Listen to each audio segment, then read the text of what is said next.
देखो, परमेश्वर की दी हुई बुद्धि मनुष्य को क्या समझा रही है। तुम मेरी डांट सुनकर मन फिराओ।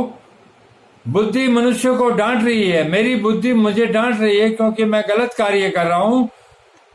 सुनो, मैं अपनी आत्मा तुम्हारे लिए उड़ेल दूंगी, मैं तुमको अपने वचन बताऊंगी। अर्थात जो आत्मा है, जो बुद्धि है, वो परमेश्वर की है, तो वो परमेश्वर के ही वचन बताती है।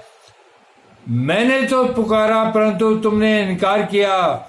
हमारी बुद्धि और आत्मा हमें पुकारती है, काम मत कर, और हम करते हैं और दुख पाते हैं, क्योंकि हम न बुद्धि की बात को मानते और न आत्मा और न परमात्मा।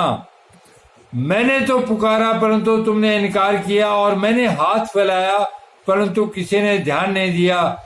जब हमारी आत्मा हाथ फैलाती है हमें रोकने, गलत काम से रोकने, तो हम ध्यान नहीं देते हैं और दुख पाते हैं। वरन तुमने मेरी सारी सम्मति को अनसुनी किया। यहाँ बुद्धि बता रही है कि मेरी सारी सम्मति को तुमने अनसुनी किया, तो परमेश्वर तुम्हारी दुआई कैसे सुनेगा और मेरी ताड़ना का मूल्य न जाना। जब बुद्धि ताड़ित करती है तो हम उसका मूल्य नहीं जानते, और जब दुख पाते हैं तो उसका मूल्य हमें मालूम पड़ता है।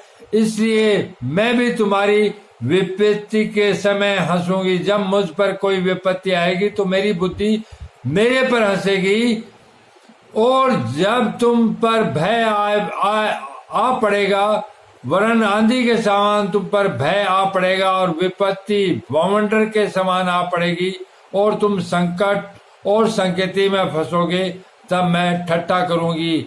जब हम गलत कार्य करते हैं हमारी बुद्धि और आत्मा में रोकती है, लेकिन हम बुद्धि और आत्मा पर न चल के हम शरीर के मार्ग पर चलते हैं, और जब संकट आता है, बाउंडर आता है, भय आता है, तब वही बुद्धि और आत्मा हम पर ठट्ठा करती है। क्या आप लोग चाहोगे कि आपकी बुद्धि और आत्मा आप पर ठट्ठा करे?